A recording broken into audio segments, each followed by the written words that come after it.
එක දරුවෙක් හිටියා 2015 A level දුවෙක්. ඒ ළමයා දුවෙක්. ගෑනු ළමයෙක්. ඇවිල්ලා දවසක් අඬනවා ඉවරයක්. මම බැරිම තැන මේ කෙල්ලව ගෙන්නගත්ත පන්තිය පැත්තකට. පන්තියේ ළමයිනුත් බය වෙලා. මට ඒක ළමයි එච්චර නෑ පන්තිවල. මේ 20 30 වගේ තමයි ඉන්නේ. ඒ ළමයි ඔක්කොම ඉතින් අර එකට ඇස් ගැටෙනවනේ. මම පැත්තකට අඬ ගහන ගියා. අඬ ගහන ගිහලා මං ඇහුවා ඇයි පුතේ කතා කරගන්න බෑ. අර මේ දැන් අර කකාර ඉකි ගහන්නේ මේ කෙල්ල ඉකි ගහ අඬනවා. පස්සේ චුට්ටක් වෙලා අඬන්න දුන්නා. දැන් මේ කතා කරගන්න බෑනේ. ඔයාලා දන්නවද මගේ ජීවිතේට මම බලාපොරොත්තු නොවෙච්ච දෙයක් කියලා මම කිව්වේ. අනේ සර් මේ දැන් කෙල්ල සාමාන්‍ය විදිහට කියනවා තාත්තා නැති වෙලා. මම කෙටියෙන්ම කිව්වා තාත්තා නැති වෙලා. තාත්තා නැති වෙලා කියන ආරංචිය මේ දරුවට දීලා තියෙන්නේ තමන්ගේ මේ යාළුවෙක්ගේ ෆෝන් එකට කතා කරලා.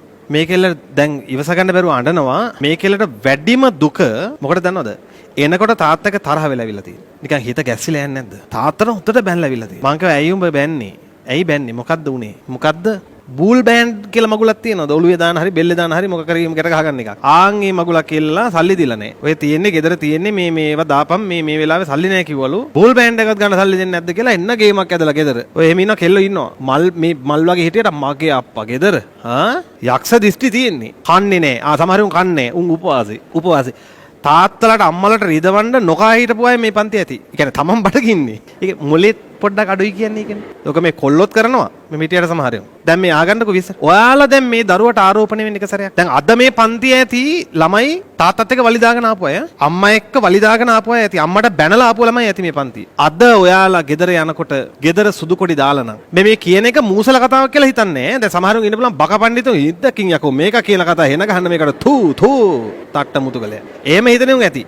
තමන්ගේ මුණට කෙල ගහ ගන්න ඕන මේක. කියද්දි එහෙම හිතනවනම්. මම කියනවා මේ දරුවෝ දෙමව්පියෝ එක්ක තරහ වෙලා මේ පන්තියට ආපු ළමයි ඉන්නවනම් අද ගෙදර යනකොට ගෙදර සුදු කොඩි දාලා පාලං කොඩි දාලා මරණාධාර සමිතියේ කට්ටිය ක්‍රැස් වෙලා කතා බහ කර හිටියොත් ගෙදර යනකොට ඒ නැති වෙලා තියෙන්නේ තමන් උදේ එනකොට තරහින් හිටපු අම්මනම් තමන් තරහින් හිටපු තමන් උදේ එනකොට බැනලාපු තාත්තනම් කොහොමද දරුවනේ ඉස්සරහා ජීවිත කාලේ හිත හදාගෙන ඉන්නේ? මට කියන කොහොමද ඉස්සරහා ජීවිත කාලේ හිත හදාගෙන ඉන්නේ කියලා මැරෙනකම් ඔයාලා මැරෙනතුරු අම්මගේ තාත්තගේ රූපේ ෆොටෝ එකකින් හරි දකින්න හැම වෙලේම මතක වෙන්නේ නැද්ද? අම්මගේ මූණ දකින්නකම් හදිස්සි වෙන්න ඕන. අම්මලා ඉන්නකම් අගේ තේරෙන්නේ නැහැ. කොච්චර තේරෙනවා කිව්වත් තේරෙන්නේ නැහැ.